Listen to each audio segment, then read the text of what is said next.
स्वस्तिक, स्वस्तिक कल्याणवाची है, प्रतीक उसका बनाया जाता है। शुभ कार्यों में, मांगलिक कार्यों में, धार्मिक कार्यों में स्वस्तिक बनाते हैं। स्वस्तिक, स्वस्ति कल्याणवाची है। अभी आपने जिनेंद्र भगवान के लिए स्वस्ति स्वस्ति कहा, ज्ञान प्रकाश से स्वाभाविक वृद्धि, केवल दर्शन आदि के लिए कहा, स्वाभाविक महिमा के उदय से होने वाले भले प्रकार से जिनेंद्र देव के लिए, और उज्ज्वल, सुंदर, अद्भुत, समोसरण आदि वैभव वाले जिनेंद्र देव के लिए स्वस्ति कहा था। अब क्या कह रहे हैं? उच्छलद, उच्छलद विमल बोध सुधा पिलवाय, उछलते हुए निर्मल केवल ज्ञान रूपी अमृत के प्रवाह वाले जिनेंद्र भगवान के लिए। जिनेंद्र भगवान कैसे हैं? केवल ज्ञानी हैं, केवल ज्ञान में उछलता हुआ निर्मल अमृत का प्रवाह है। ऐसे जिनेंद्र भगवान के लिए स्वस्ति, कल्याण हो गए। जिनेंद्र भगवान का तो कल्याण हो गया, उनके कल्याण के लिए कुछ नहीं कर रहे, उनका उल्लेख करके अपने कल्याण के लिए कर रहे। भगवान की जय हो, भगवान की जय हो, ऐसा बोलते हैं।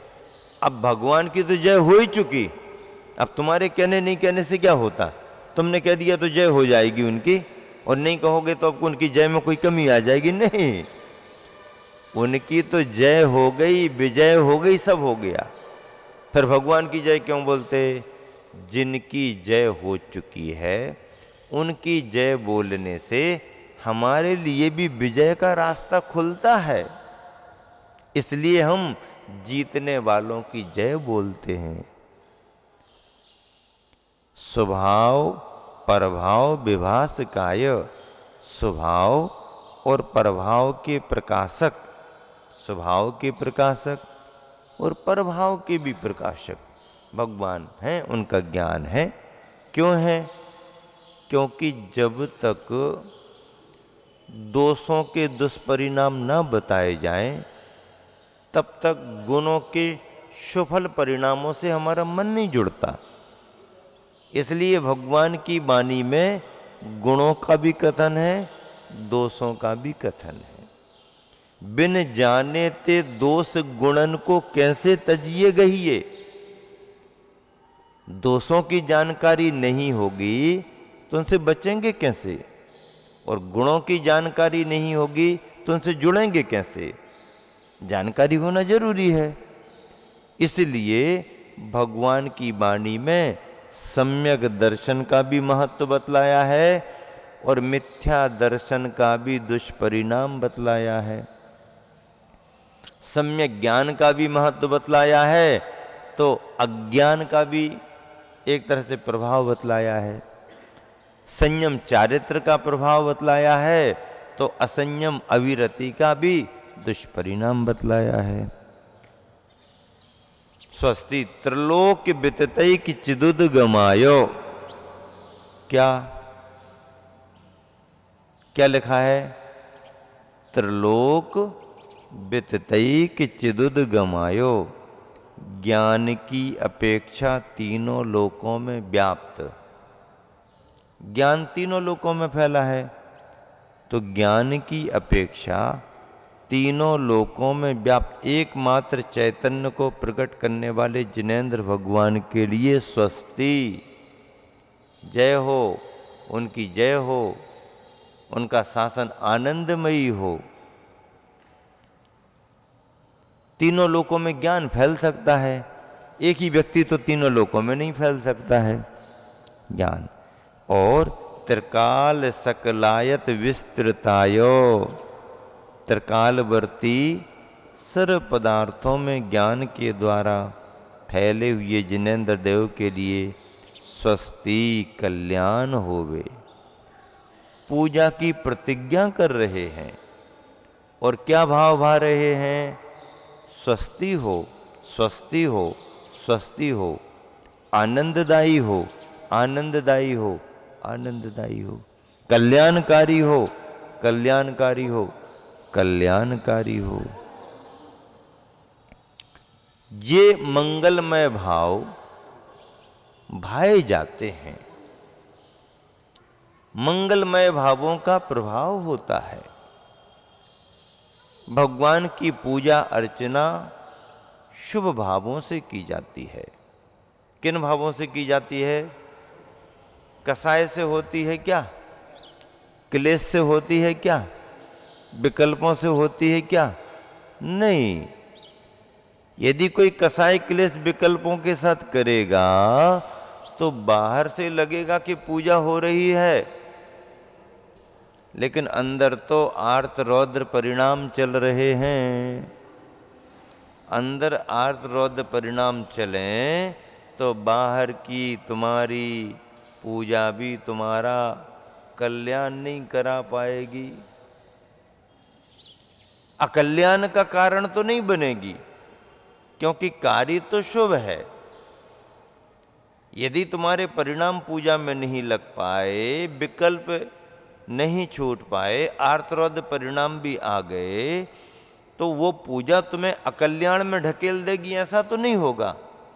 लेकिन उस पूजा से जितना लाभ तुम्हें मिलना चाहिए था वो लाभ नहीं मिलेगा। लाभ नहीं मिलना ही तुम्हारे लिए हानि हो गई। धर्म का कोई भी कार्य करो, उपयोग तुम्हारा लग गया तो आनंद ही आनंद है। उपयोग यदि नहीं भी लग पाया, मन में शांति ना भी आ पाई, विकल्पों से छुटकारा ना भी मिल पाया, तो भी चिंता नहीं करना, अकल्याण तो नहीं होगा। भले कल्याण होने में थोड़ी देरी लग जाए तो लग जाए, लाइन में तो लग गए, लाइन में तो लग गए। अब कभी ना कभी नंबर तो आएगा। लाइन में नहीं लगे हो तो बात अलग है। पुराने समय में गैस सिलेंडर लेने के लिए लाइन में लगते थे कि नहीं लगते थे? सुबह के लगे, पता नहीं शाम तक नंबर लगेगा कि नहीं। लगे रहो, लगे रहो, लगे रहो, लगे तो रहो, धीरे धीरे धीरे धीरे धीरे, और आखिरी में नंबर लग ही जाता था। कभी कभी नंबर लग भी नहीं पाता, टाइम खत्म, छुट्टी कल देखना, ऐसा होता है। तो अपने कल्याण के लिए भी भगवान के दरबार में लगे रहो, लाइन में लगे रहो। हिंदी का एक दोहा सुना था हमने, आचार्य श्री प्रवचन में कई बार सुना चुके हैं, बार बार सुनाते। क्या सुनाते हैं? पड़े रहो दरबार में, पड़े रहो दरबार में, धक्का धनी के खाओ। धनी मालिक के धक्के खाते रहो। क्या? पड़े रहो दरबार में, धक्का धनी के खाओ, एक दिन ऐसो आएगो आप धनी बन जाओ। धक्का देने वाले को भी लगेगा यार कितनी बार तो धक्का दे दिए, जाता ही नहीं है, और कह रहा है कि हम आपका दरवाजा छोड़ के जाएंगे भी नहीं। तो फिर क्या करें भैया, चलो इसका काम कर दो। और उसी के बीच यदि उसके भाव तुम्हारे पकड़ में आ गए तो तुम्हें लगेगा अरे भैया इससे अच्छा भरोसेमंद उत्तराधिकारी और कौन मिलेगा, इसी को अपनी चाबी सौंप दो। क्योंकि जो अपने पास है उनका कोई भरोसा नहीं दिख रहा, कहाँ लेकर के चले जाएं कुछ पता नहीं। तो पड़े रहो दरबार में, ऐसा थोड़ी होगा। तो ठीक है, तो देंगे तो देते तो हैं। अच्छा, वो तो सेल टैक्स, इनकम टैक्स, ये है वो है, लगते ही है। नगर पालिका वाले आपके पास आकर के अपना गाना सुना के जाते ही जाते हैं, भरा कि नहीं भरा, भरा कि नहीं भरा, भरा कि नहीं भरा, जमा किया कि नहीं किया, जमा किया कि नहीं किया, सुनाते हैं। तुम सुनते भी हो, देना पड़ता है, देते हो आप। जीएसटी जीएसटी जीएसटी, अरे धर्म के ग्रंथों में पहले से ही आचार्यों ने जीएसटी बता दी। क्या गड़बड़ नहीं करना, तुम कुछ भी करो उसके पहले जीएसटी का ध्यान रखो, कुछ भी करो उसके पहले जीएसटी का कैसे ध्यान रखें।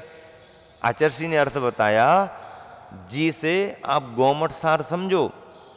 आप गौमठ सार में जीव कांड कर्म कांड पहले पढ़ो, फिर बाद में कुछ करना। क्या? पहले जीव कांड कर्म कांड गौमठ सार का ज्ञान करो, उसके बाद में कुछ काम करना। गौमठ सार पढ़ करके काम करोगे भैया, इतने इससे ज्यादा नहीं, यही ठीक है, मामला गड़बड़ होता है। जीव कांड कर्म कांड पढ़ लिया। जी एस का अर्थ क्या? समय सार पढ़ो। महाराज जी आप तो कई बार कहते हो कि समय सार मत पढ़ो, आज के रे समय सार पढ़ो। अरे समय सार पढ़ने का सर्वथा निषेध नहीं है, लेकिन जिनको नमोकार का अर्थ ही नहीं आता, तीर्थंकरों के नाम ही नहीं आते, अभक्ष्य अशुद्ध वस्तुओं का त्याग नहीं है, कुलाचार का पालन नहीं हो रहा, शराब सिगरेट छोड़ी नहीं, गुटखा तम्बाकू का त्याग नहीं है, जमी कंद का त्याग नहीं है, बेसमय सार पढ़ के क्या करेंगे? पहले तो उनको चरणानुयोग के ग्रंथ पढ़ना चाहिए। रत्न करंडक शराब का चार पहले पढ़ो। रत्न करंडक शराब का चार पढ़ोगे तो रतन आएंगे। कौन से रतन आएंगे? 3 रतन हैं अपने पास। तुम्हारे पास कितने रतन है बताओ? हमारे पास तो 3 रतन है। सम्यक दर्शन का रतन, सम्यक ज्ञान का रतन, सम्यक चारित्र का रतन। ये कैसे आएंगे? शराब का आचार पढ़ो, प्रथमानुयोग के ग्रंथ पढ़ो, और इतना पढ़ करके जब तुम्हारी धारणा दृढ़ हो जाएगी धर्म पर, तत्व पर, खान पान पर, चरणानुयोग पर, पुण्य पाप पर, तो फिर समय सार तुम भी पढ़ सकते हो। समय सार तो बादाम का हलवा है। क्या है? हाँ, बच्चा भी खाना चाहता है, बूढ़ा भी बिना दांत वाला भी खाना चाहता। क्यों? चबाना नहीं पड़ता ना, सीधा अंदर उतरता है, मेहनत थोड़ी करना पड़ती। चरणानुयोग में मेहनत है, करणानुयोग में दिमाग घुमाना पड़ता है, प्रथमानुयोग में भाव भवांतर याद रखना पड़ते हैं। समय सार अच्छा, यहां रखा और उतर गया। क्या? यहां रखा और उतर गया। बादाम का हलवा है।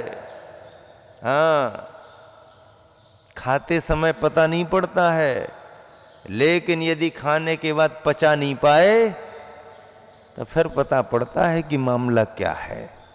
हाँ, खाते समय थोड़ी पता पड़ता है। खाते समय तो बिना दांत वाला भी खुश, बच्चा भी खुश, जवान भी खुश। खाते समय खा लो ना। ले खाते समय समय सार पता नहीं पड़ता, पढ़ते समय समय सार पता नहीं पड़ता, और यदि पड़ा हुआ पचा नहीं पाए तो फिर पता पड़ता है, फिर पता पड़ता है। एक द्रव्य दूसरे द्रव्य का कुछ नहीं करता। ये पढ़ लिया तो अच्छा लगेगा, लेकिन लेन देन में जरा सी गड़बड़ी हो गई तो पचा नहीं पाओगे समय सार।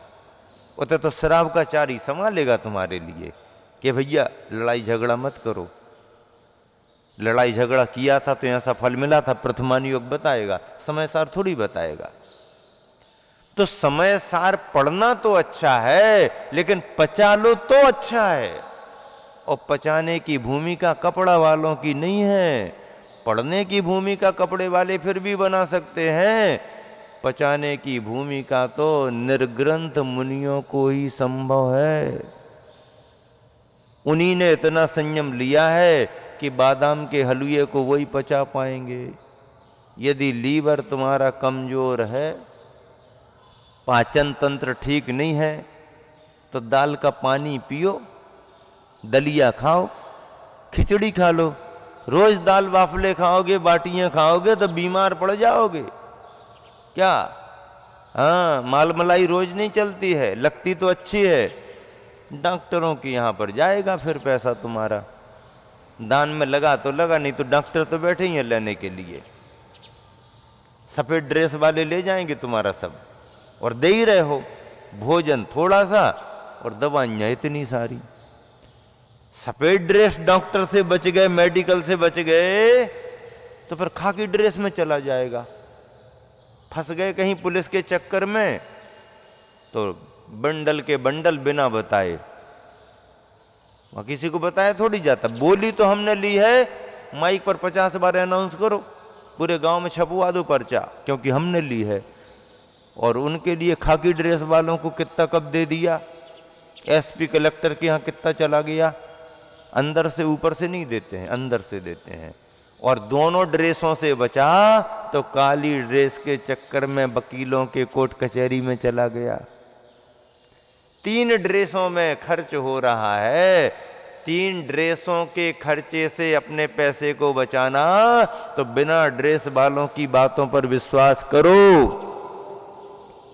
और धर्म के कार्यों में लगो। अपने द्रव्य को धर्म के कार्यों में लगाओ। समय सार पढ़ना सरल है, पचाना कठिन है। पचाने की पात्रता प्राप्त करो, पर खूब बादाम का हलवा खाओ और खूब समय सार पढ़ो। देखिए, ये संदर्भ इसलिए आ गया, क्यों आ गया संदर्भ? क्योंकि लक्ष्य तो हमारा शुद्धता का है, पर डायरेक्ट शुद्धता को हम प्राप्त नहीं कर सकते।